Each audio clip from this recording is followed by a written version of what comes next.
Hello all. Many people are still upset about the ADAP program. There are reasons for this. The UCP betrayed the trust of the disabled community when Jason Kenney took away indexing. That trust has never been restored. So now when the UCP does something, the community is naturally skeptical. However, in this case, I do believe that the UCP has the intention to do something good, but time will tell. I think it is important for the disabled community to not panic, but to communicate their concerns.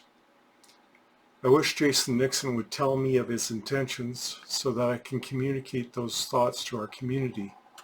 It would certainly save him and us a lot of headaches. I think the ADAP program is based on the ideas libertarians carry with them.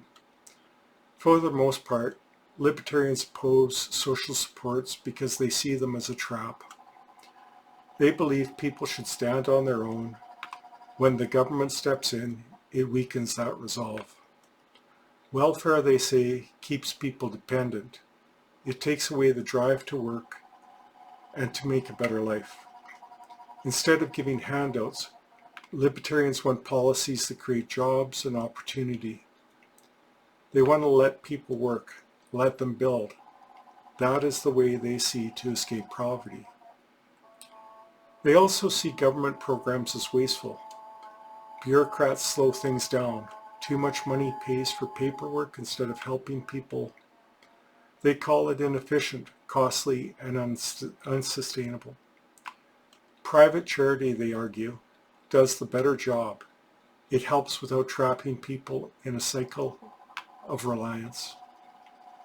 In the end, libertarians believe in small government, free markets, and personal responsibility. They think taxation is force. They think welfare holds people back.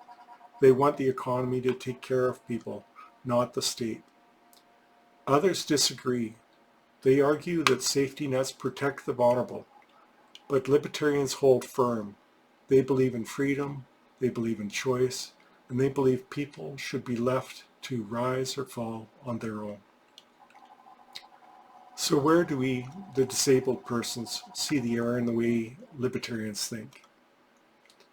In my opinion, it is quite simple. I think they see welfare and disability as the same, but we all know they are not. People on welfare face temporary hardship. They may need help while they find a job, recover from loss, or regain stability. Disabled people, however, live with a permanent condition and a permanent burden.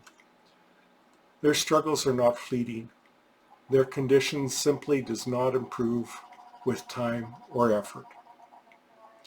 The real mistake libertarians make is about incentives.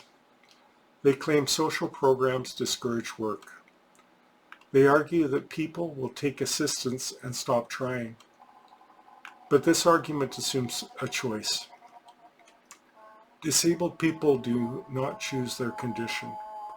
They are not staying out of work because they prefer a check from the government. Many would love to work, if only they could. But barriers exist.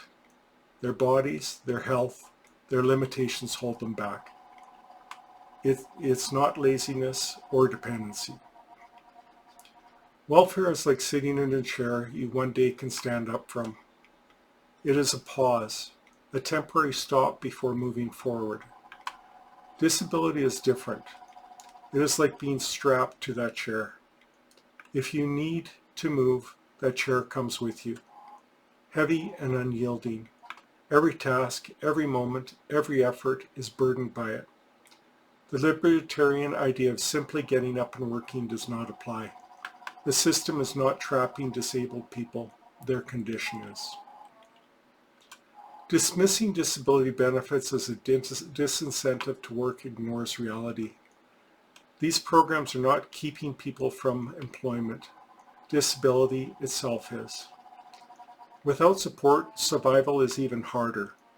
The real question should not be how to force disabled people to work.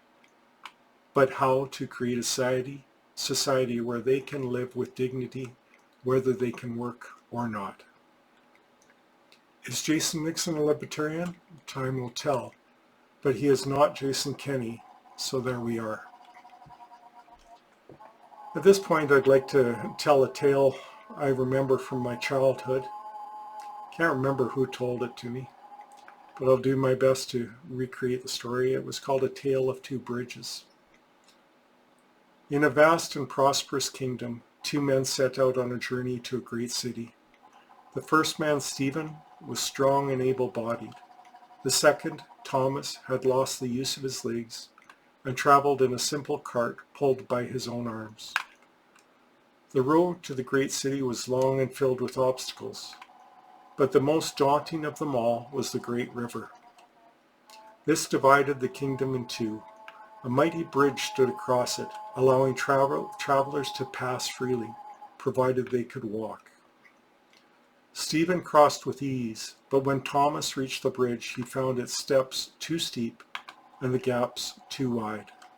He struggled, straining in his arms, but no matter how hard he tried, the bridge was built for those who could walk.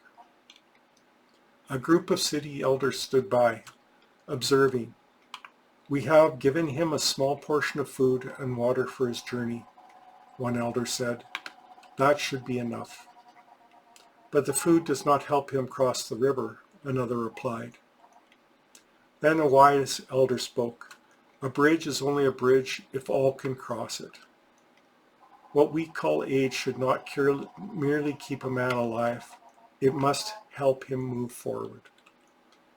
So the kingdom built ramps and leveled the stones, ensuring Thomas could cross just as Stephen had.